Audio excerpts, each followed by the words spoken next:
Hi everyone, welcome back. कैसे हैं सब? तो आज हम फिर से डिस्कशन कर रहे हैं लिमिट्स के लिए, और आज हमारे यहाँ पे डिस्कशन होगा बहुत ही इंपॉर्टेंट थ्योरम का, which is called sandwich theorem, या कुछ बुक्स में इसी को आपको स्क्वीज प्ले थ्योरम नाम से भी यहाँ पर ये डिस्कशन देखने को मिलता है। सो ये क्या चीज़ है उसको हम यहाँ पे एनालाइज करेंगे। हमने यहाँ पे लिमिट्स को सॉल्व करने के इतने सारे जो है आइडियाज ऑलरेडी कवर कर लिए हैं। हमने यहाँ पे LH रूल कवर किया है, हमने स्टैंडर्ड लिमिट्स देखी है, हमने एक्सपांशन देखा है, हमने इन्फिनिटी बाय इन्फिनिटी फॉर्मेट के लिए हाईएस्ट पावर से डिवाइड करने का थॉट यहाँ पे डिस्कस किया है। क्या नहीं किया है, मतलब हमने 1 की power infinity and everything we have discussed till now. This is the last video for limits, and still we are falling short of ideas, जहां पे हमें ऐसा लग रहा है कि यार कुछ नया पढ़ना पड़ेगा, है ना। कुछ सवाल हमारे ऐसे बनेंगे जिसके अंदर अभी तक जो हमने पढ़ा है कुछ भी नहीं लग रहा होगा। सो अगर आपके उसमें ऐसा कोई लिमिट का सवाल आता है जिसके अंदर अभी तक जो हमने पढ़ा है कुछ भी नहीं लग रहा है, then that is where sandwich theorem actually comes in and helps you get the answer for that particular question. So यहाँ पर जो आइडिया है काफी इंटरेस्टिंग है, काफी इंपॉर्टेंट है, उसको समझने की कोशिश करते हैं। And JEE main, JEE advance दोनों में ही आपके यहाँ पे सवाल सैंडविच थ्योरम के ऊपर पूछे जा चुके हैं एंड आगे भी आते रहेंगे। So what this theorem actually tells us is this कि अगर आपको लेट अस से कोई फंक्शन fx पता है और उसकी लिमिट निकालना है आपको किसी एक पर्टिकुलर पॉइंट a पे, बट कुछ दिक्कत आ रही है, आप नहीं कर पा रहे हो काम, है ना। क्या दिक्कत आ रही है वो देखेंगे क्वेश्चन के अंदर, बट कुछ तो दिक्कत आ रही है जिस वजह से आप ये काम नहीं कर पा रहे हो कि what is the value of limit x tending to this a for this particular function fx, ठीक है ना। तो हमने यहां पर क्या अब थॉट निकाला है कि देखो हम यहां पे एग्जैक्टली fx की तो लिमिट नहीं निकाल पा रहे हैं, लेकिन क्या हम ऐसा कुछ नोटिस कर सकते हैं कि fx जो फंक्शन है वो हमेशा ही किसी एक फंक्शन से बड़ा है और हमेशा ही किसी एक फंक्शन से छोटा है। क्या ऐसा हम कोई दो फंक्शन fx, hx और gx आइडेंटिफाई कर सकते हैं क्या? एक ऐसा फंक्शन hx जो fx से हमेशा छोटा रहे और ऐसा फंक्शन gx जो fx से हमेशा बड़ा रहे, at least in the vicinity of the point a जहां पे हम डिस्कशन चाहते हैं, ठीक है ना। सो आगे जाके हो सकता है कि भले ही आपके यहाँ पे hx ऊपर चला जाए, gx आपका नीचे आ जाए, लेकिन वो हमारे लिए ज्यादा मैटर नहीं करता, because we want to stay in the vicinity, we want to stay in close region of a, क्योंकि हमारा डिस्कशन ए के ऊपर चल रहा है। तो अगर आप यहाँ पे ए रीजन में अगर ये संभव गारंटी कर देते हो कि हाँ सर ए रीजन में तो एटलीस्ट मैं गारंटी कर सकता हूं कि आपका जो hx है वो हमेशा ही छोटा दिख रहा है और gx जो है हमेशा ही बड़ा दिख रहा है, तो क्या हम ये गारंटी कर सकते हैं कि आपका जो fx का लिमिट आएगा वो भी hx और gx के लिमिट के आंसर्स के बीच में कहीं ना कहीं होना चाहिए, राइट।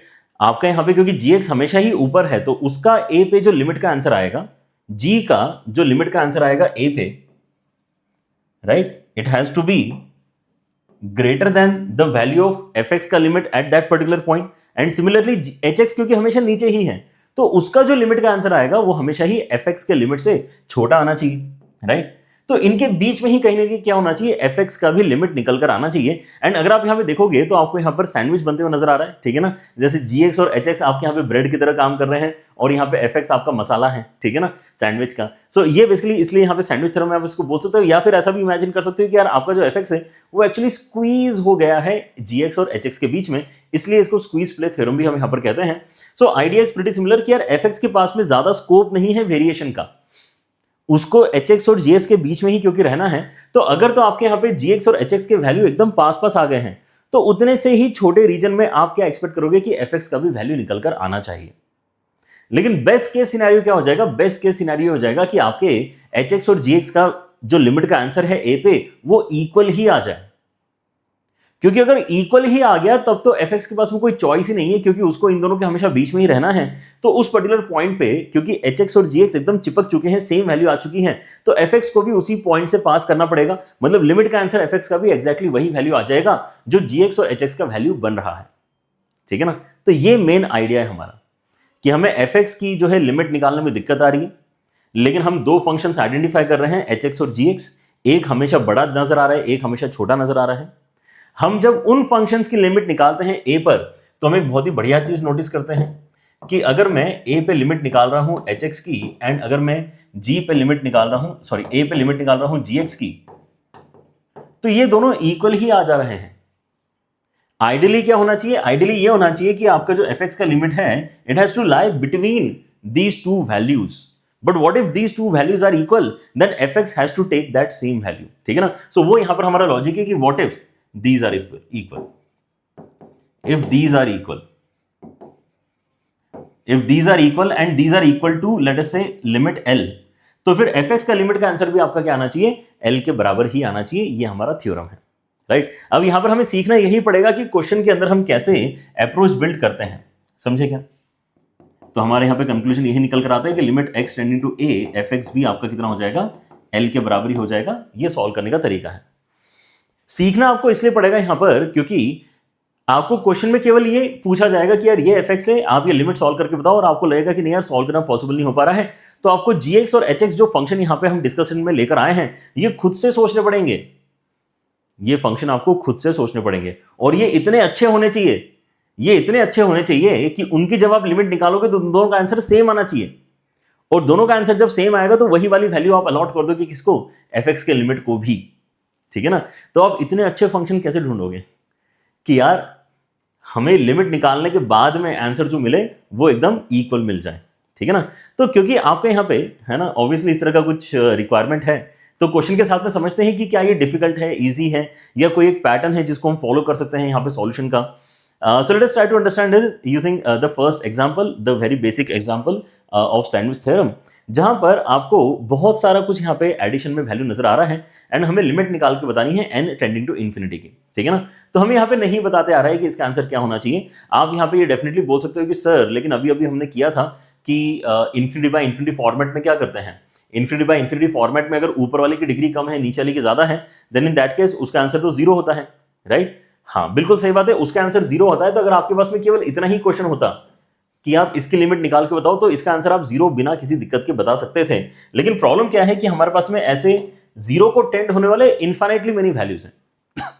तो जब जीरो को टेंड होने वाले आपके इसमें इनफाइनाइटली मेनी वैल्यूज है, लेट से मेरे पास में 0.00001 है, लेकिन अब ऐसे इनफाइनाइट वैल्यूज है यार मेरे पास में, तो ऐसे 10,000 20,000 है ना 1,00,000 वैल्यूज अगर आप यहाँ पे लेके आ जाओगे, तो जो आपका डेटा बनेगा ऐड करने पे वो कुछ सिग्निफिकेंट वैल्यू रख सकता है, राइट। दैट्स वाई हम इसकी वैल्यू निकालने में परेशान हैं कि यार ये वैल्यू हम निकाल नहीं पा रहे हैं। और जो भी अप्रोचेस अभी तक हमने यहाँ पर पढ़ी, आप रियलाइज करोगे कि कुछ भी यहाँ पर एग्जैक्टली हम लगा नहीं सकते, क्योंकि हमें इस पूरे एक्सप्रेशन के ऊपर कमेंट करना है कहीं ना कहीं से, right. So what sandwich theorem basically suggest is कि आपको यहाँ पर ऑलरेडी एक एक्सप्रेशन नजर आ रहा है ना, उस एक्सप्रेशन से बड़ा एक्सप्रेशन आप कहीं ना कहीं क्रिएट करने की कोशिश करो। इसको अगर मैं थोड़ी देर के लिए ई नाम देता हूं, ठीक है ना, तो मुझे इस एक्सप्रेशन से एक एक्सप्रेशन ऐसा ढूंढना है जो हमेशा बड़ा है, और एक एक्सप्रेशन ऐसा ढूंढना है जो हमेशा छोटा है, राइट। सो क्योंकि यहां पे इन्वॉल्व जो हैं एंटिटीज वो अपने आप में फ्रैक्शंस हैं, तो हम इस बात का फायदा उठा सकते हैं कि यार फ्रैक्शंस में कोई ना कोई तो बड़ा होगा, कोई ना कोई छोटा होगा। एंड ये आपको जो मैं बता रहा हूं ये क्या है, आपकी अप्रोच है, और अप्रोच जो है इसका मतलब इस टाइप के क्वेश्चंस में हर बार लग जाएगी, इसलिए इसको ध्यान से सुनो। अदरवाइज आपको हमेशा ये प्रॉब्लम आएगी कि सर हम कैसे fx और gx यहां पे खुद से ढूंढेंगे, ठीक है ना। वो खुद से ढूंढना इजी होता है। कैसे करते हैं, आपके पास में क्योंकि यहाँ पे कई सारे रेशोज आपको नजर आ रहे हैं, तो आप ये नोटिस करो पहले तो क्या सबसे बड़ा रेशो कौन सा है और सबसे छोटा रेशो कौन सा है, ठीक है ना। तो यहाँ पे ऑब्वियसली आप देख सकते हैं कि देखो n और n स्क्वायर तो सब में है, n और n स्क्वायर तो सब में है, ठीक है ना। डिफरेंस कहाँ आ रहा है, इस पर्टिकुलर लोकेशन पे डिफरेंस आ रहा है। तो ये वैल्यू जितनी बड़ी होगी उतना छोटा वैल्यू क्रिएट होगा, उतना स्मॉल वैल्यू आपका क्रिएट होगा, और जितनी ये वैल्यू आपकी छोटी होगी उतना ही बड़ा वैल्यू आपका यहाँ पर क्रिएट होने वाला है, ठीक है ना। बिग लिख लेते हैं चलो, ठीक है ना, बिगर वैल्यू एंड स्मॉलर वैल्यू। सो अगर मैं यहाँ पे ऑलरेडी आइडेंटिफाई कर चुका हूं कि ये जो n फ्रैक्शंस मेरे पास में है इनमें से बड़ी वैल्यू कौन सी है, तो आप ये सोचो कि अगर मैं बाकी सभी फ्रैक्शंस को भी रिप्लेस कर देता हूं with that same bigger value, यहां पर भी 2 की जगह 1 कर दूं तो बड़ा वैल्यू रिप्लेस कर दिया मैंने, 2 की जगह 3 की जगह 1 कर दूं तो बड़ा वैल्यू रिप्लेस कर दिया, n की जगह 1 कर दूं तो बड़ा वैल्यू रिप्लेस कर दिया, तो सारे के सारे यहां पर फ्रैक्शंस बड़े हो चुके हैं। तो उन सब का जो एडिशन आएगा वो डेफिनेटली कैसा होगा, वो डेफिनेटली इस एक्सप्रेशन से तो बड़ा ही होगा ना। इस तरीके से हम यहाँ पे अपने बड़े और छोटे एक्सप्रेशंस निकाल सकते हैं, ठीक है ना। सो हम यहाँ पर क्या कह रहे हैं कि आप यहाँ पे ना हर जगह क्या कर दो 1 1 1 1 1 1 1 कर दो, ठीक है ना। और ऐसा कितने टाइम्स हो जाएगा, n टाइम्स हो जाएगा, तो आप बेसिकली इसको कंप्रेस भी इजीली कर पाओगे, और ये आपका बेसिकली एक्सप्रेशन आ गया जो हमेशा ही एक्सप्रेशन ई से बड़ा है। वैसे अगर मैं यहाँ पे हर एक फ्रैक्शन को छोटे वाले एक्सप्रेशन से ही रिप्लेस कर दूं, सब जगह मैंने n square n upon n square plus n upon n square plus n ही अगर कर दिया, देन इन दैट केस क्या हो जाएगा, जो भी क्रिएट होगा n times of n upon n square plus n, it has to be smaller than the given expression. And now we can take limit on all the 3 expressions, ताकि हम यहाँ पे लिमिट के वैल्यू को calculate कर रहे हैं तो वो कैलकुलेट हो जाए। सो हम यहाँ पे करना चाहेंगे कुछ ऐसा कि आप लिमिट लगा लो n tending to infinity on all the 3 expressions. So n tend to infinity पे यहाँ पर आपको n square upon n square plus n मिल रहा है। यहाँ पे आपको लिमिट मिल रही है एक्सप्रेशन के ऊपर, जो कि आपका एक्चुअली क्वेश्चन है, ठीक है। एंड यहाँ पे आपको लिमिट मिल रही है n टेंडिंग टू इन्फिनिटी के साथ में n square upon n square plus 1। सो क्या आप यहाँ पर देख पा रहे हैं इंटरेस्टिंगली कि यार अब यहाँ पर जो है आपके पास में एक सिंगल एंटिटी आई है। सिंगल एंटिटी जो आपके इसमें आई है उसके अंदर ऊपर और नीचे आपका क्या है, जो क्वाड्रेटिक है ना, डिग्री आपका सेम है। मतलब ए नॉट अपॉन बी नॉट वाले लॉजिक से हम यहाँ पे अपना आंसर क्या बता पाएंगे, 1/1, मतलब यहाँ पे लिमिट का आंसर 1 आएगा, ठीक है ना। यहाँ आपके लिमिट का आंसर 1 आएगा। अगर आप चाहो तो यहाँ पे n स्क्वायर से डिवाइड करके भी ये सेम चीज बोल सकते हो कि ऊपर 1 आ जाएगा, यहाँ पे 1 आ जाएगा, यहाँ पे 1/n आएगा। n स्क्वायर से ऊपर नीचे का डिवाइड करते हैं तो 1/n का वैल्यू 0 हो जाएगा, यहाँ पे 1, यहाँ पे 1 बचेगा, मतलब 1 इस क्वेश्चन में लिमिट का फाइनल आंसर आता है। आप जैसे भी कैलकुलेट करना चाहे कर सकते हैं। वैसे यहाँ पर भी आप या तो डायरेक्टली ये बोलो कि यार n स्क्वायर दिख रहा है, हाईएस्ट पावर यहाँ पर सेम है ऊपर नीचे पॉलिनोमियल की, तो जो इनके कोएफिशिएंट्स है, लीडिंग कोएफिशिएंट्स, उनका ही रेशियो आपका आंसर आता है। सो a not upon b not यहाँ पर भी आपका 1 आ रहा है। अदरवाइज आप n स्क्वायर से डिवाइड करने की प्रैक्टिस अगर कर चुके हैं तो आपको n स्क्वायर से डिवाइड करना चाहिए, ऊपर 1 आएगा, यहाँ पे 1 आएगा, यहाँ पे 1/n स्क्वायर आएगा। This again 1/n square will become 0 क्योंकि n इन्फिनिटी है, तो 1/1 आपका बचेगा, जो कि यहाँ पे फिर से आंसर क्रिएट करके दे रहा है 1 के बराबर, ठीक है ना। आ गया ना। और क्योंकि दोनों साइड के आंसर्स आपके 1 के बराबर आए हैं तो एक्सप्रेशन का जो लिमिट है वो भी हम 1 के बराबर ही यहाँ पे कमेंट करेंगे, ठीक है ना। जो आपका लिमिट का आंसर है अल्टीमेटली कितना आएगा, दोनों ही साइड से बाउंड हो चुका है कि यार इसको 1 पे ही रुकना पड़ेगा, मतलब ए ऑप्शन इस क्वेश्चन में आपका करेक्ट है, ठीक है ना। तो सैंडविच थ्योरम अपने आप में बहुत इंटरेस्टिंग चीज है कि हम यहाँ पे किसी एक फंक्शन की लिमिट निकालना चाह रहे हैं, निकल नहीं पा रही है, लेकिन हम यहाँ पे नोटिस करते हैं कि ये फंक्शन हमेशा ही दो दूसरे फंक्शंस के बीच में स्क्वीज्ड है। और हम यहाँ पे ये नोटिस कर पा रहे हैं कि यार जिस पॉइंट पे आपको लिमिट निकालनी है उस पॉइंट पे जब हम इन फंक्शंस की जो आसपास वाले फंक्शंस की लिमिट है वो निकालते हैं तो इक्वल वैल्यू आ जाती है। देन बीच वाले फंक्शन के पास में कोई चॉइस नहीं है, उसकी भी लिमिट की वैल्यू वही वैल्यू हो जाएगी, है ना, जो आपके आसपास वाले फंक्शंस की लिमिट की वैल्यू निकली है, ठीक है ना। आसपास वाले फंक्शंस भी यहाँ पर जो है निकालना ज्यादा मुश्किल नहीं होता है। इसी आइडिया को एक बार फिर से हम अप्लाई करके देखते हैं ताकि आपको समझ में आए कि ये कोई वन ऑफ क्वेश्चन नहीं है, ये आपके इस टाइप के क्वेश्चन जो है उन सभी को यहाँ पे एड्रेस करने का तरीका है। ऑलराइट, सो हमारे यहाँ पे एक सवाल और देखते हैं। Again we have this xn expression. इस बार xn एक्सप्रेशन फिर से अगर आप देखोगे तो बहुत सारी टर्म्स आपको यहाँ पे एडिशन में नजर आने वाली है, ठीक है ना। अगर आप यहाँ पे इसको ओपन करके लिखते हो तो आपको क्या मिलेगा, पहले k का वैल्यू आपको 1 करना है, 2 करना है, 3 करना है, तो 1/√√ के अंदर n स्क्वायर प्लस 1 आया, फिर आपको 1/√√ के अंदर n स्क्वायर प्लस 2 मिलेगा। ऐसा करते करते आप यहाँ पे आगे बढ़ते बढ़ते कहाँ तक जाना चाहते हो, n तक जाना चाहते हो तो n स्क्वायर प्लस n मिलेगा, ठीक है ना। सो ये बड़ा सा जो एक्सप्रेशन अभी है जिसको हमने xn से डिनोट किया हुआ है, क्या अब यहाँ पे आप फिर से वही सेम लॉजिक लगा सकते हो, नया नहीं सोचना है, जो बताया है वही सोचना है, ठीक है ना। तो आपके पास में यहाँ पे जो लॉजिक अभी डिस्कस जो क्या है कि क्या मैं इतने सारे फ्रैक्शंस में से सबसे बड़ा फ्रैक्शन और सबसे छोटा फ्रैक्शन ढूंढ सकता हूं क्या, राइट। सो आप यहाँ पे नोटिस करोगे कि हाँ सर, कोई दिक्कत की बात ही नहीं है। n ऑब्वियसली आपका बड़ा है ना, तो ये आपका जो ओवरऑल फ्रैक्शन है ये छोटा हो जाएगा, ठीक है ना। और आपका यहाँ पर जो 1 है वो छोटा है तो ओवरऑल फ्रैक्शन आपका यहाँ पर बड़ा हो जाएगा, ठीक है ना। सो बड़ा और छोटा फ्रैक्शन हम यहाँ पे पहले तो आइडेंटिफाई कर लेते हैं। फिर यहाँ पे हम बोलते हैं कि यार अगर मैं पूरे ही सीक्वेंस में अगर बड़े ही वैल्यूज से रिप्लेस कर दूं हर एक चीज को, ठीक है ना। 1 के बाद में 2 करना चाहिए था लेकिन 2 करने की जगह 1 ही कर देता हूं, 2 के बाद में 3 करना चाहिए था, 3 करने की जगह 1 कर देता हूं, n करने की जगह भी 1 कर देता हूं, तो मेरे पास में यहाँ पे रिप्लेसमेंट में जो यहाँ पर एक्सप्रेशन क्रिएट होगा रिप्लेसमेंट के बाद में वो xn से फॉर श्योर बड़ा होना चाहिए, इसके अंदर कोई डाउट नहीं है, ठीक है ना।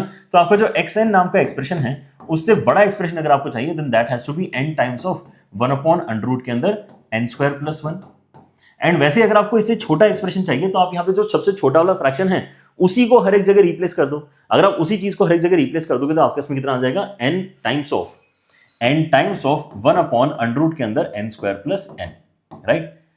बस आपका काम हो गया है ना। अगर ये हमारा सही से सिलेक्शन हुआ है, जो कि हुआ है क्योंकि हमने प्रोसेस को फॉलो किया है, अगर आपका यहाँ पर सही से आपके दोनों एक्सप्रेशंस अगर बन गए हैं देन लिमिट लेके आपके इसमें दोनों सेम आंसर क्रिएट करेंगे और दोनों जो सेम आंसर क्रिएट करेंगे वही xn की लिमिट भी होना चाहिए when n is tending to infinity, ठीक है ना। तो यहाँ पे n tend to infinity यहाँ पर लगवा लेते हैं, ठीक है ना। So limit n tending to infinity पे यहाँ पर आप n/√√ के अंदर n स्क्वायर प्लस n देख पा रहे हो, ठीक है।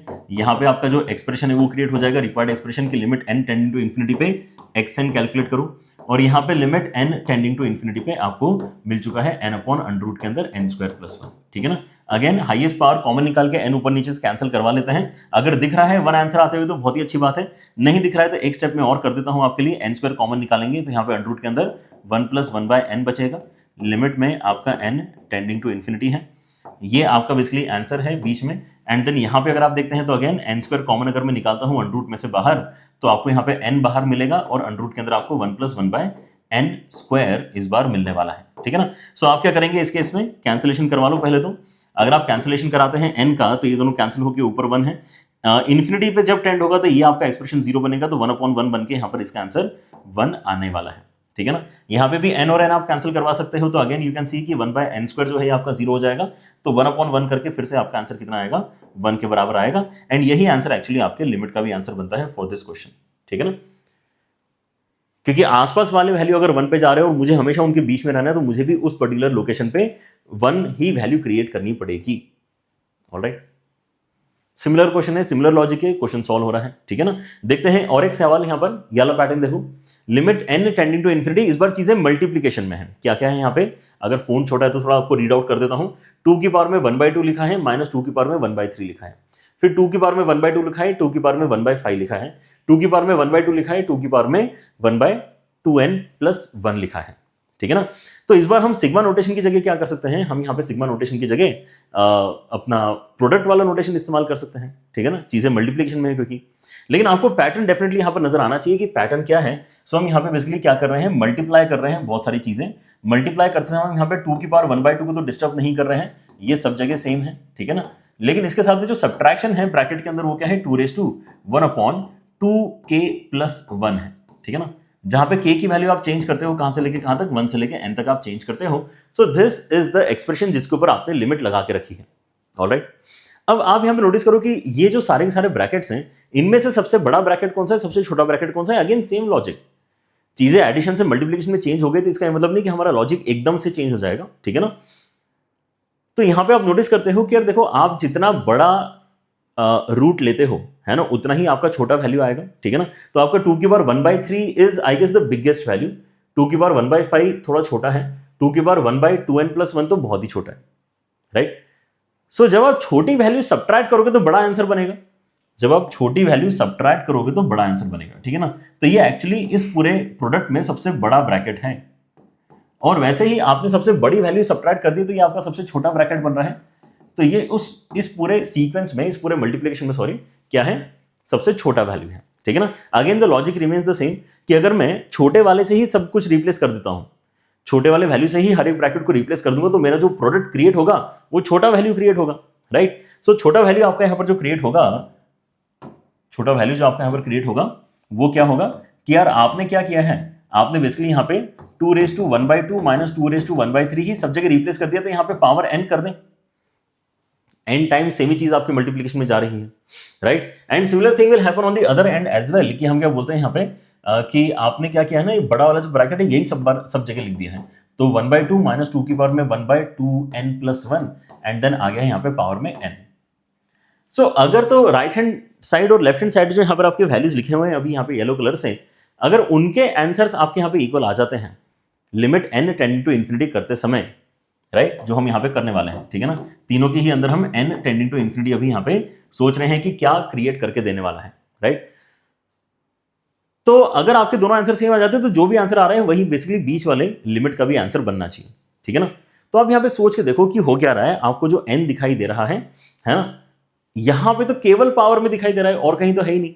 यहां पे एटलीस्ट आप कह सकते हो कि अच्छा यहां भी है, यहां भी है, दो जगह आपको n नजर आ रहा है, बट इस पहले वाले एक्सप्रेशन में तो कहीं n है ही नहीं, केवल पावर में है। अगर आप यहां पे नोटिस करते हो तो आपके इसमें यहां पे जो 2 की पावर 1/2 है, 2 की पावर 1/3 है, दोनों के दोनों कैसे होंगे, ये दोनों के दोनों बेसिकली 1 पॉइंट समथिंग है, दोनों के दोनों 1 पॉइंट समथिंग है फॉर श्योर। इसका तो वैल्यू हमें तब भी याद होता है 1.414, इसका वैल्यू अगर याद नहीं भी है तो भी 1 पॉइंट समथिंग तो है ना। आप किसी भी 1 से बड़ी क्वांटिटी का अगर कोई nth रूट लेते हैं, कोई सा भी क्वांटिटी हो, 2 की पावर आप कितना भी रूट ले लो, 1/9 ले लो, 1/10 ले लो, फर्क नहीं पड़ता, आपको याद हो नहीं हो उससे फर्क नहीं पड़ता, लेकिन ये 1 पॉइंट समथिंग होगा, इतना तो हम जानते ही हैं, ठीक है ना। 1 से बड़ा आंसर आएगा यहाँ पे, ठीक है ना। 2 का कोई सा भी nth रूट आप ले लो, 1 से थोड़ा सा बड़ा आंसर आप यहाँ पे उसको इमेजिन कर सकते हो, राइट। सो ये भी 1 पॉइंट समथिंग है, ये भी 1 पॉइंट समथिंग है, दोनों को सब्ट्रैक्ट करेंगे तो पॉइंट समथिंग आएगा, मतलब ये एक फ्रैक्शन है। और अगर आप फ्रैक्शन की पावर इंफिनिटी करते हो तो क्या हो जाएगा, फ्रैक्शन की पावर इंफिनिटी करते हो तो ये चीज आपकी 0 बनती है, ठीक है ना। मजा आ जाएगा अगर ये भी 0 बन जाएगा तो, क्योंकि फिर दोनों साइड से हम यहाँ पे जीरो है तो बीच वाले को भी जीरो बोल पाएंगे, ठीक है ना। सो यहाँ पर देखते हैं 2 की पावर 1/2 ऑलरेडी है। यहाँ पे अगर आप देखते हो तो n इन्फिनिटी को जाने की कोशिश कर रहा है। n अगर इन्फिनिटी को जाने की कोशिश करता है then in that case 1/∞ zero को बनने की कोशिश करता है, मतलब 2 की पावर 0 ये 1 बनने की कोशिश है। अगर ये 1 बनने की कोशिश है तो ये ओवरऑल आपका 0.4 जैसा कुछ नंबर बनेगा, but still it is in the same category कि ये फ्रैक्शन है। और फ्रैक्शन की पावर क्या बनना चाह रहा है यहाँ पे, फिर से फ्रैक्शन की पावर आपका यहाँ पे फिर से इन्फिनिटी बनना चाह रहा है, ठीक है ना। एंड फ्रैक्शन की पावर इन्फिनिटी क्या होता है, जीरो होता है, क्योंकि दोनों साइड से आपके इसमें यहाँ पे जीरो मिला है। इसका मतलब जो लिमिट का आंसर हम यहाँ पे ढूंढना चाह रहे थे उसका भी वैल्यू जीरो ही आना चाहिए, ठीक है ना। लिमिट का आंसर यहाँ पे जीरो आएगा, राइट। सो आपका यहाँ पर जो आंसर है बी ऑप्शन इस क्वेश्चन में करेक्ट बनेगा, alright. So there is some logic to finding the functions या एक्सप्रेशंस जो हमेशा छोटे हैं हमेशा बड़े हैं, क्योंकि आप एब्रप्टली यहाँ पे कोई नए फंक्शंस थोड़ी सोचोगे, आप रैंडमली यहाँ पर sin x थोड़ी सोचोगे, tan x थोड़ी सोचोगे। आप यहाँ पे ये मत सोचो कभी भी कि आपको यहाँ पे जब ये फिगर इनिशियली दिखाए जाते हैं तो बच्चे कई बार ऐसा सोचते हैं कि अरे यार मुझे खुद से फंक्शन सोचना है तो मैं क्या सोचूंगा, e⁻x सोचूंगा, है ना, या मैं यहाँ पे समझ रहे हो log x सोचूंगा, क्या सोचूं इस पॉइंट पे। तो आपको ज्यादा डिविएट तो पहली बात करना नहीं है। जिस तरह का एक्सप्रेशन आपको यहाँ पे परेशान कर रहा है उसी एक्सप्रेशन से इंस्पायर्ड आपको यहाँ पर एक्सप्रेशन क्रिएट करना है, तभी तो वो कहीं ना कहीं आसपास रह पाएंगे। और क्योंकि वो आसपास रहेंगे तभी उन दोनों के आंसर्स भी यहाँ पे सेम आने के चांसेस बनेंगे।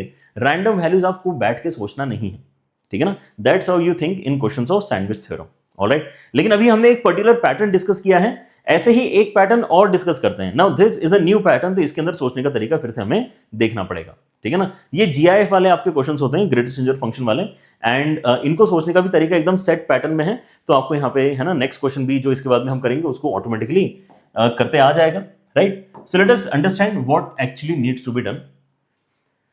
आप यहां पर क्या बोलते हो कि GIF के वैल्यू को अगर मैं यहां पर नोटिस करता हूं तो वो तो हमेशा एक इंटीग्रल क्वांटिटी है, और इंटीग्रल क्वांटिटी जो भी हमारे पास में आती है वो हमेशा किसी एक इंटरवल में हम गारंटी कर सकते हैं कि लाई करेगी। जैसे अगर मैं यहां पर बोलता हूं आपको कि यार 2.6 का GIF मुझे बताओ कितना है, तो ये तो बेसिकली 2 है, इसमें कोई डाउट नहीं है कि कितना आएगा, 2.6 का जो GIF है वो 2 आएगा, राइट। लेकिन ये जो 2 आया है ये क्या 2.6 से हमेशा छोटा है कि नहीं? 2.6 से छोटा ही है ना, मतलब आपने जो भी इनपुट डाला था उससे छोटा है। या आपने अगर इंटीजर डाला होता तो बराबर भी आंसर आ सकता, तो बराबर कर देते हैं, ठीक है। और क्या ये 1.6 से हमेशा बड़ा रहेगा? क्या ये 1.6 से हमेशा बड़ा रहेगा? क्यों ऐसा बोल रहे हैं? क्योंकि आपने अगर 1 यूनिट छोटा कर दिया है अपना वैल्यू, आप अगर यहां पर बेसिकली ऑलरेडी 2.6 जो एक्चुअल वैल्यू है, ठीक है ना, उससे 1 यूनिट अगर छोटा कर देते हो तो 1 यूनिट के बीच में कहीं ना कहीं तो आपको अपना इंटीजर मिलने ही वाला था, है ना। नंबर लाइन के ऊपर अगर आप 1 यूनिट डिस्टेंस अगर यहां पे लेके चलते हैं तो एक ना एक इंटीजर तो आपको मिल ही जाता है, समझे। तो आपको यहां पर जो इंटीजर मिलने वाला था वो 1 यूनिट के इंटरवल में तो कहीं ना कहीं मिल ही जाएगा। इसलिए हम यहां पे गारंटी से क्या बोल सकते हैं, हम गारंटी से बोल सकते हैं कि यार देखो आप क्या करो, आप यहां पे देखो कि आपने किस चीज का GIF लिया है। आपने अगर x का GIF लिया है तो वो x से छोटा या बराबर हो सकता है मैक्स टू मैक्स, ठीक है ना, अदरवाइज लेस देन ही रहेगा। अब अगर मैं x से 1 यूनिट पीछे चले जाता हूं, 1 यूनिट पीछे चले जाता हूं, मतलब x-1 क्रिएट कर लेता हूं, तो उससे तो डेफिनेटली बड़ा ही रहेगा, क्योंकि 1 यूनिट के इंटरवल में हमें इंटीजर हमेशा मिल ही जाता है, समझ रहे हो ना। आप यहां पे 0.5 से लेके 1.5 तक जाओगे तो 1 मिलेगा, ठीक है ना। अगर आप यहां पे 1.7 से लेके 2.7 तक जाओगे तो आपको 2 मिलेगा, ठीक है ना। अब जो भी है, जो भी नंबर आपने यहां पे इमेजिन किया है उससे 1 यूनिट आगे या 1 यूनिट पीछे जाओ, है ना, जैसे भी जाते हो आपको उसके बीच में एक इंटीजर मिलता है, वही एक्चुअली यहां पे हमने कंडीशन लिखी है, ठीक है ना। Now this condition can hold for any other value as well, मतलब 2x के लिए भी हम यहां पे यही सेम बात बोल सकते हैं कि 2x का जो GIF है वो 2x और 2x-1 के बीच में रहने वाला है। यही सेम चीज हम 3x के लिए बोल सकते हैं कि ये 3x एंड 3x-1 के बीच में कहीं ना कहीं रहेगा।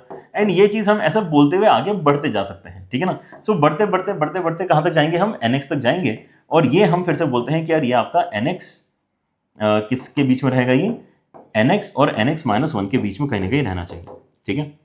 सो अगर छोटे छोटे हमारे पास में इस तरह के कुछ कंक्लूजन्स आए हैं तो इन सबको हम ऐड भी तो कर सकते हैं, because every inequality is a true inequality.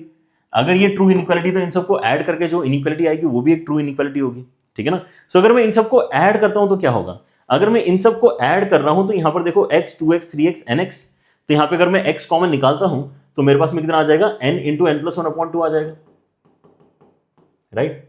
क्या है ये 1 + 2 + 3 अप टू n तक का सम है। फिर यहाँ पे लिखा हुआ है -1 -1 -1 -1 -1, तो ये क्या आ जाएगा आपका n के बराबर आ जाएगा -n, है ना। तो हम सॉल्व भी करते जा रहे हैं, साथ साथ ऐड कर रहे हैं, तो यहाँ पर हमारे पास में क्या आ जाएगा, न्यूमरेटर आ जाएगा। जो हमारे यहाँ पे एक्सप्रेशन का न्यूमरेटर है वो आ जाएगा, तो इसको ऐसे लिख लें, ये तो हमारा LHS सिंप्लीफाई हो गया। हमारे पास में एक्सप्रेशन का न्यूमरेटर आ जाएगा en, नोटेशन समझ में आ गया, एक्सप्रेशन का न्यूमरेटर आ गया।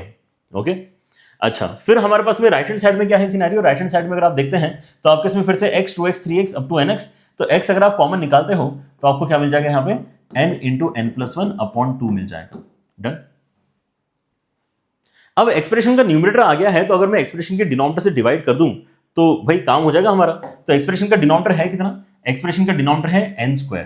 सो थ्रू आउट अगर मैं n² से डिवाइड कर देता हूं, then we definitely have the entire expression readily available with us, ठीक है ना। तो ये जो बन गया है हमारा क्या है, ये हमारा एक्सप्रेशन है। सो वी नाउ नो कि हमारा जो एक्सप्रेशन है वो किस इंटरवल में बेसिकली लाई करता है, या किन दो फंक्शंस के बीच में फंसा हुआ है। सो एक्सप्रेशन के लिए मैं यहां पे अगर कैलकुलेशन करके देखता हूं तो एक तो n मेरा यहां पे कैंसिल हो रहा है, एक n मेरा कैंसिल हो रहा है, x/2 अलग निकाल के मैं देख सकता हूं कि आपका n अगर ब्रैकेट के अंदर जाएगा तो 1 + 1/n क्रिएट कर रहा है, राइट।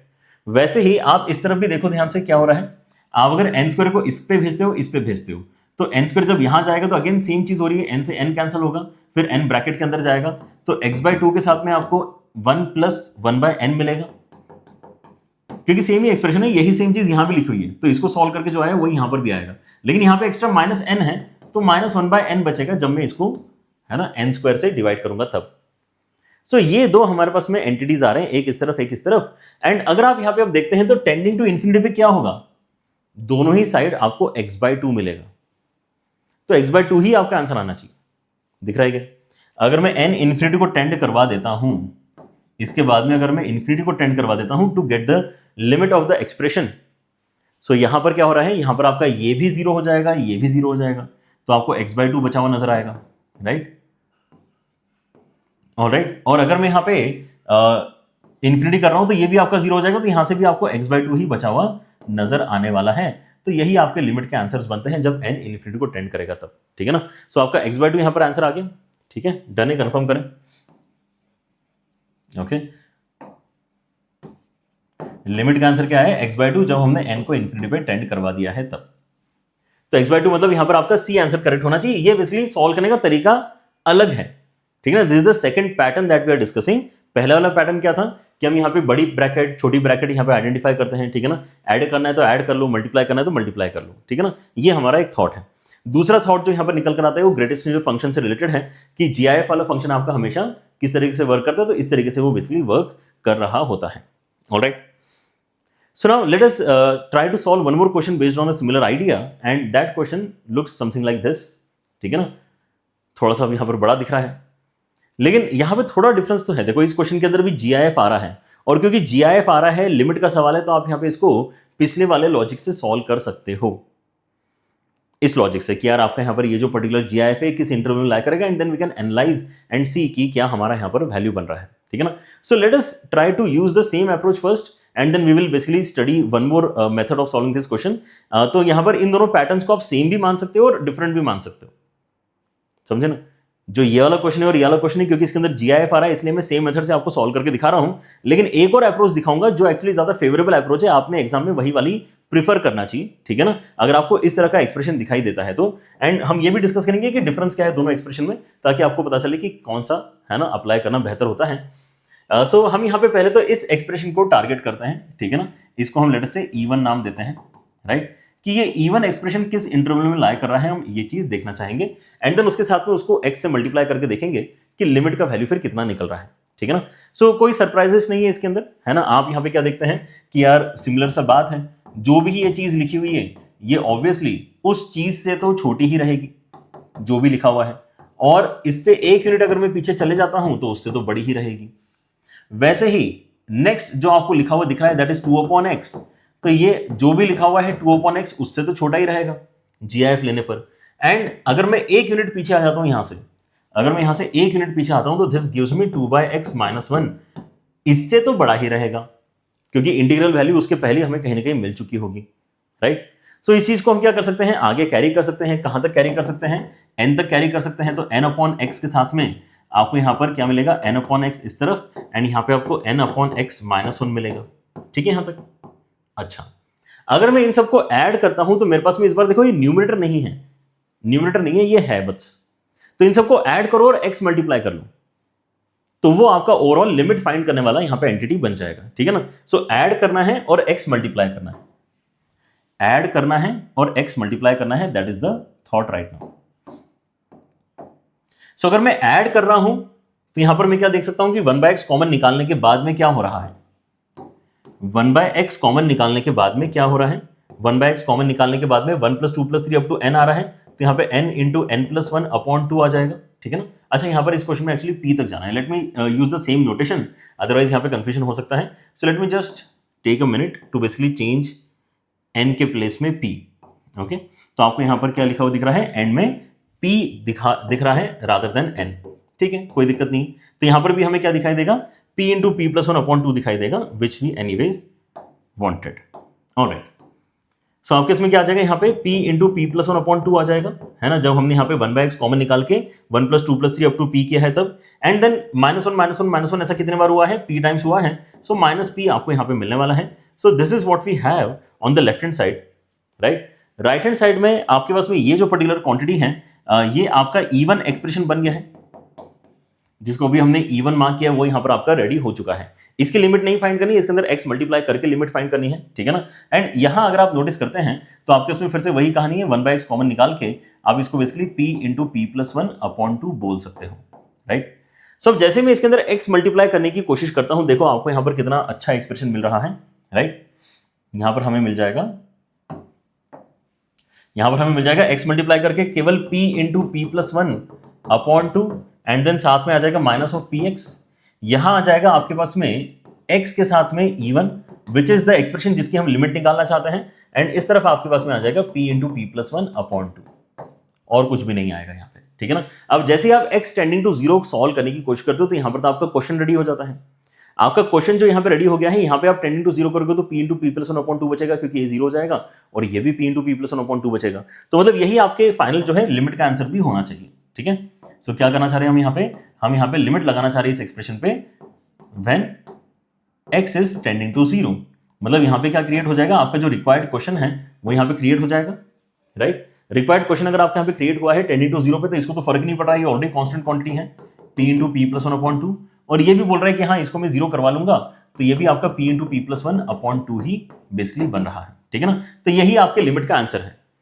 तो हमने ये जो पहला वाला लिमिट है उसको सैंडविच थ्योरम से क्या किया है, सॉल्व करके p इंटू p + 1 अपॉन 2 है ऐसा आइडेंटिफाई किया है। यही सेम चीज मैं करना चाहूंगा इस ब्रैकेट के साथ में भी। ठीक है ना। तो इस ब्रैकेट को भी यहां पर एक बार लिख के देखते हैं कि ये क्या एक्सप्रेशन आपके क्रिएट करते जाएगा। ऑलराइट, सो इस बार हम यहां पे पिक करते हैं क्या, इस बार हम पिक करते हैं 1² अपॉन x²।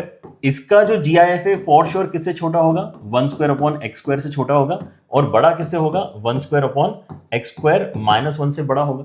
क्या ऐसा बोलना ठीक है। वैसे ही मैं यहाँ पे 2² अपॉन x² के लिए लिखूंगा, 2² अपॉन x² के लिए यहाँ पर जो है बात कर लेते हैं कि ये 2² अपॉन x² से छोटा होगा। अच्छा, यहाँ पर मैं इक्वलिटी नहीं लगा रहा हूं, अगर आपको बाय चांस कंफ्यूजन आ रहा है कि इक्वलिटी क्यों नहीं लगा रहे, गलती से लगा भी दी तो कोई गलत बात नहीं हो जाएगी। ठीक है ना। क्योंकि अगर हम बोल रहे हैं कि ये वाला वैल्यू हमेशा बड़ा रहने वाला है, ठीक है ना, GIF का वैल्यू हमेशा बड़ा रहेगा, तो ग्रेटर देन और इक्वल टू बोलना भी मैथमेटिकली करेक्ट ही है, कोई दिक्कत नहीं है। ठीक है ना। लेकिन हम यहाँ पर क्योंकि जानते हैं कि आपका यहाँ पे कभी भी 1 यूनिट पीछे वाला आंसर नहीं आता है। ठीक है ना। आप अगर यहाँ पे 2.5 देखते हो तो उसका GIF करके 2 आएगा, ये तो 0.5 यूनिट ही पीछे गया है केवल। ठीक है ना। अगर आप यहाँ पे 3 कर दोगे तो ये 2 आंसर नहीं आएगा, ये 3 आंसर आएगा। ठीक है ना।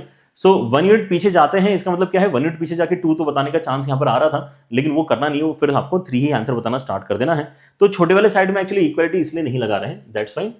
ओके, अच्छा, तो आपके इसमें यहाँ पे ये कहानी अगर आगे बढ़ती जाए तो आपको कहां तक जाना है इस बार आपको 9² अपॉन x² तक ही जाना है, मात्र 9² अपॉन x² तक अगर जाओगे तो यहाँ पे 9² अपॉन x² बनेगा, एंड यहाँ पे आपका 9² अपॉन x² - 1 बनेगा। So I guess we are good to go. Again same काम करना है, पहले क्या करेंगे, इन सबको ऐड कर लेते हैं, ऐड करके हमारा जो एक्सप्रेशन है वो यहाँ पे रेडी हो जाएगा। कौन सा वाला एक्सप्रेशन रेडी हो जाएगा, जो यहाँ पे बीच में दिया हुआ एक्सप्रेशन है, तो इसको हम E2 नाम दे देते हैं। चलो, अगर मैं इसको E2 नाम देता हूं, राइट, सो E2 एक्सप्रेशन आपके यहाँ पे हमने रेडी करवा लिया है सबको ऐड करके जो E2 एक्सप्रेशन में यहाँ पे रेडी करा रहा हूं वहां तक तो ठीक है, लेकिन ये जो पूरा कॉलम है इसको ऐड करेंगे तो क्या होगा, 1/x² आपका कॉमन निकलेगा। 1/x² आपका कॉमन निकल के यहाँ पर जो है आपको सिग्मा n² कर दो इसको, 1² 2² 3² अप टू n² मिल रहा है, तो सिग्मा n² मिल रहा है, उसको हम यहाँ पे 9 के लिए सॉल्व करेंगे। And then further we have basically -n, है ना, तो इसको भी हम यहाँ पे क्या बोल सकते हैं, 9 बोल सकते हैं। या इनफैक्ट चलो इसको थोड़ा और अच्छे से लिख लेते हैं यहाँ पे इंक्लूड करते हुए डेटा, ठीक है ना, कि यार 1² 2² 3² अप टू 9² क्या है, फॉर्मुला ही है, तो याद है हमें, तो फॉर्मुला अप्लाई कर देते हैं ना, तो क्या है यहाँ पर n into n+1 into 2n+1 upon 6, ये कॉलम सारा ऐड हो गया, और यहाँ पे 1 1 1 1 1 ऐसा 9 टाइम्स हो रहा है, तो इसको 9 लिख देते हैं, क्या दिक्कत है, ठीक है ना। तो ऐसा हमने यहाँ पर लेफ्ट साइड वाले कॉलम को कंप्रेस कर लिया है। बीच वाला जो एक्सप्रेशन है इसको हमने E2 नाम दिया है, तो इसको बढ़िया तरीके से सेव कर लेते हैं। एंड राइट हैंड साइड में ये 9 छोड़ के बाकी सब कुछ आएगा। 1/x² के साथ में आपको क्या मिल रहा है, 9 into 10 into 19 upon 6, n into n+1 into 2n+1 upon 6, ये हमारा बेसिकली एक्सप्रेशन अब इस तरफ बन रहा है। एंड नाउ हमें E2 के साथ में क्या करना है, x² मल्टीप्लाई करना है, और फिर यहाँ पे लिमिट हमारी हमें सॉल्व करनी है 10/0 वाली, ठीक है ना। तो अगर आप यहाँ पे ये काम करते हैं तो क्या होगा, ओके सो इस पॉइंट पे अगर आप देखते हैं तो आपका जो x² मल्टीप्लाई करने के बाद में एक्सप्रेशन आ रहा है that is nothing but 9, x² multiply करने के बाद में एक्सप्रेशन आ रहा है that is basically 9 into 10 into 19 upon 6 minus 9x², x² multiply करके इस तरह का एक्सप्रेशन आपका क्रिएट हो रहा है। यहाँ पे बीच में आपके इसमें x² E2 बनेगा जो कि हमें एक्सप्रेशन चाहिए था लिमिट निकालने के लिए, एंड यहाँ पे आपका x² कैंसिल करके सिंपली 9 इंटू 10 इंटू 19 अपॉन 6 आने वाला है, ठीक है ना।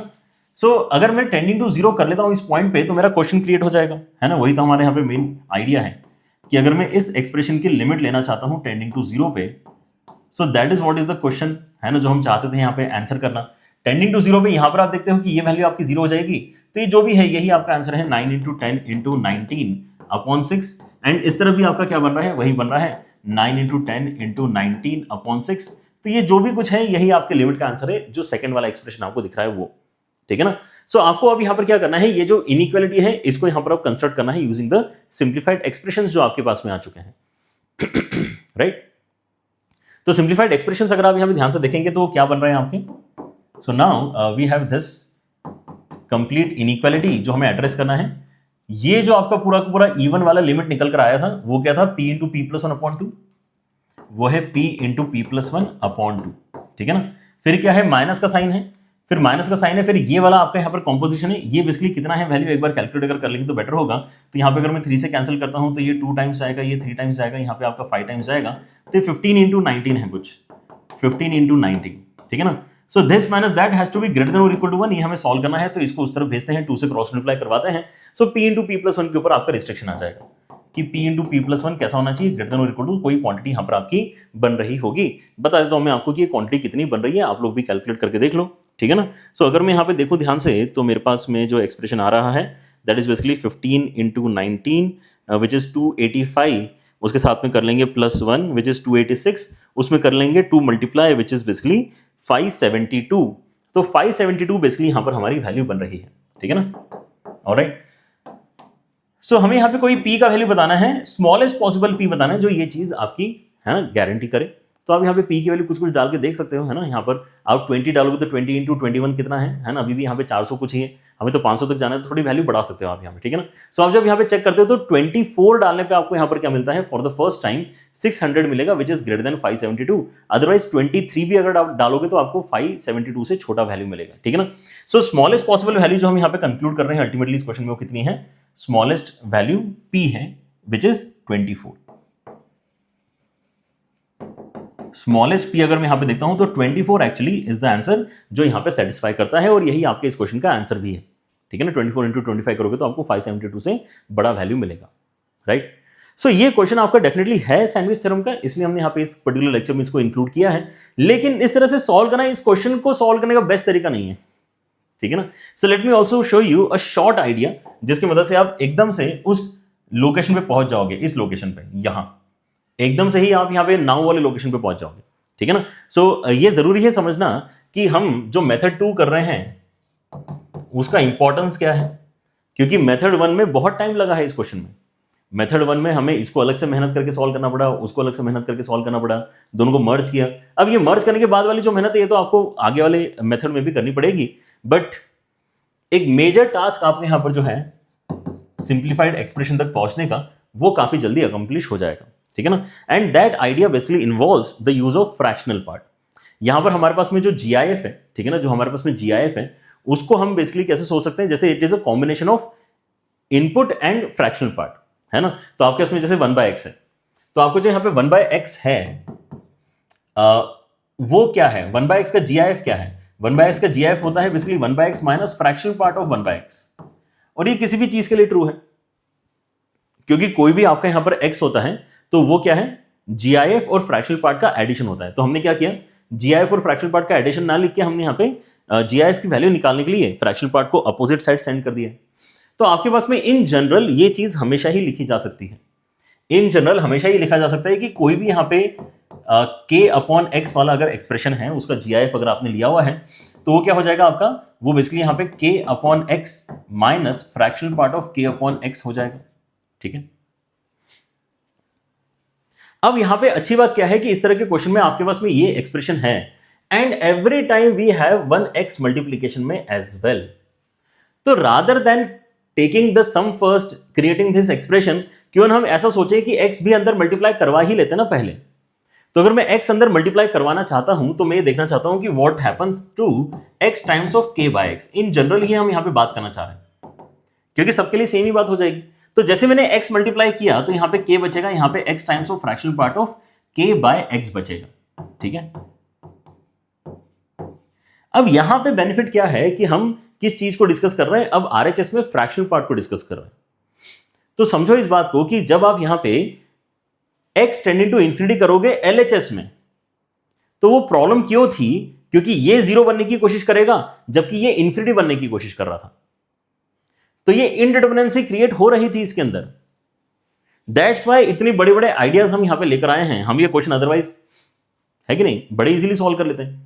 सॉल्व करना क्यों पड़ रहा है ना, क्योंकि यहां पर जो है कहीं ना कहीं इनडिटरमिनेंसी वाला हमें दिक्कत दिखाई दे रहा है, राइट। कि अगर आप यहां पे x को 0 करने की कोशिश करते हो तो k/0 इंफिनिटी बनने की कोशिश करता है, उसका GIF भी इंफिनिटी ही बनेगा, और ये खुद 0 बन रहा है, तो 0 इंटू इंफिनिटी एक इंडिटरमिनेट फॉर्मेट होता है। लेकिन जैसे ही आप RHS को देखते हो जो इसके ही बराबर है, ये दोनों आपस में बराबर हैं, तो इंडिटरमिनेंसी है ही नहीं RHS में, क्योंकि ये तो कांस्टेंट है। और यहां अगर आप देखते हो तो ये k/x भले ही इंफिनिटी बन रहा होगा, k/x भले ही इंफिनिटी बन रहा होगा, लेकिन हम उस बड़े से क्वांटिटी का केवल फ्रैक्शनल पार्ट डिस्कस करना चाहते हैं। तो क्योंकि ये इंफिनिटी जैसे बड़े टर्म का भी फ्रैक्शनल पार्ट ही लेकर आ रहा है, तो अल्टीमेटली होगी वैल्यू समथिंग बिटवीन 0 एंड 1। और 0 और 1 के बीच की कोई वैल्यू को अगर आप 0 से मल्टीप्लाई करना चाहते हो, क्योंकि आप क्या करना चाहते हो, यहां पे x टेंडिंग टू 0 करना चाहते हो, ठीक है ना। तो x टेंडिंग टू 0 पे आपके पास में क्या हो जाएगा, पूरा ही लिख लेते हैं। इनफैक्ट यहां पे आपका यहां पर जो होने वाला है नेक्स्ट स्टेप में वो क्या है कि limit x tending to 0 x into GIF of k/x का ये खुलासा होने वाला है कि कितना आएगा। जैसे आप यहां पे लिमिट लेने वाले हो, राइट हैंड साइड में आपको क्या मिल जाएगा, k मिल जाएगा, उसके साथ में 0 मिलेगा, क्योंकि ये हो रहा है 0 और ये हो रहा है कोई फ्रैक्शनल क्वांटिटी, तो 0 इंटू फ्रैक्शनल क्वांटिटी 0। और जैसे ही आपको पता चलता है कि अच्छा अगर मैं यहां पे x को अंदर मल्टीप्लाई करवा ही दूं, x को मैं अंदर मल्टीप्लाई करवा ही दूं, then this becomes 1, this becomes 2, this becomes 3, this becomes p। तो ये 1 से लेके p तक का सम ही तो है, वही तो हमने भी निकाला था, right. So if you just do this, just आप यहां पे जो है GIF को फ्रैक्शनल पार्ट में अगर कन्वर्ट कर देते हो तो आपको सीधा सीधा क्या मिल जाता है, जो अपना क्वेश्चन का सॉल्यूशन है वो इस स्टेप पे आते हुए नजर आ जाएगा कि आपको यहां पर 1 + 2 + 3 ऐसा करते करते p तक मिल रहा है एज द फर्स्ट एक्सप्रेशन का सिंप्लीफिकेशन, माइनस फिर अगर आप माइनस के साथ में देखते हो तो अगेन आपको इस बार x² को अंदर भेजना चाहिए। अगेन आप x² को अंदर भेज के देखो क्या हो रहा है, k² इमेजिन करो, यहां पे k² है, फिर आप यहां पर इसको k² minus fractional part of k² लिख सकते हो, ठीक है ना। तो फिर से आपका x² यहां पर कैंसिल हो जाएगा, तो यहां पे k² बचेगा, k² के साथ में जो टर्म आ रहा है वो तो 0 बनेगा, मतलब यहां पे आपका k² का ही सिग्मा होने वाला है, 1², 2², 3² अप टू 9² का सिग्मा होने वाला है। वही तो यहां पर भी किया है, वही चीज तो यहां पर भी करी है। तो अगर आप यहां पे इसी आइडिया को अगर कैरी फॉरवर्ड करते हो तो सिमिलरली यहां पर लिख दें, similarly similarly what we want to basically use in the second step is कि x टेंडिंग टू 0 में एक्स स्क्वायर के साथ में GIF अगर आप यहां पे करते हो k square upon x square का, तो सिंपली k स्क्वायर से रिप्लेस किया जा सकता है। क्या लॉजिक है, बीच में वाला स्टेप आएगा और फिर यहाँ पे k स्क्वायर आपको नजर आएगा, ठीक है ना। तो आपका कितना हो जाएगा यहाँ पर रिप्लेसमेंट के बाद में यहाँ पर आएगा 1 square plus 2 square plus 3 square, ऐसा करते करते 9 स्क्वायर तक, और ये आपको चाहिए था ग्रेटर देन और इक्वल टू 1। तो ये कितना ईजी है, ये बढ़िया इजी है, ठीक है ना, कि आप इस एक्सप्रेशन तक आ गए हो, फिर आगे सॉल्व तो आपका वैसे होने वाला है कि p इंटू पी प्लस 1 आपका ग्रेटर देन और इक्वल टू कितना आ जाएगा 572 आ जाएगा। तो यहाँ पे p का वैल्यू जो मिनिमम हो सकता है वो आपका 24 आ जाएगा, ठीक है ना। So rather than going in that direction of standard idea of sandwich theorem, आप इस क्वेश्चन में इस आइडिया को भी यूज कर सकते हो, ठीक है। चलिए, आपके दोनों ही टाइप के क्वेश्चंस आपके एग्जाम में आते हैं, मेक श्योर कि आपको यहाँ पर ये दोनों ही चीजें पता होना चाहिए, है ना। आपका ये वाला पैटर्न भी काफी फेमस है जहां पर आपको करना होता है, एंड ये वाला पैटर्न फेमस है जहां पर आप फ्रैक्शन पार्ट को यूज कर सकते हो। ऑलराइट, चलिए, so with that we have done all the important patterns for sandwich theorem. I hope आपको यहाँ पर एक कॉन्सेप्ट लेवल पे ये चीज समझ में आ चुकी है कि कैसे यहाँ पर ये प्ले आउट करती है, एंड आपको ये भी समझ में आ गया होगा कि इन क्वेश्चंस में प्रॉब्लम ये है कि अभी तक जो हमने यहाँ पे आइडियाज डिस्कस किए थे वो कहीं पर भी नहीं लग रहे थे, तो हमें कुछ ना कुछ नया वैसे भी चाहिए था इन क्वेश्चंस को एड्रेस करने के लिए, ठीक है ना। So now with this video we have completed all the ideas and concepts of limits. So next video जो हम यहाँ पर करने वाले हैं that would be for limits for continuity and differentiability. So see you guys in the next one, take care everyone, bye bye.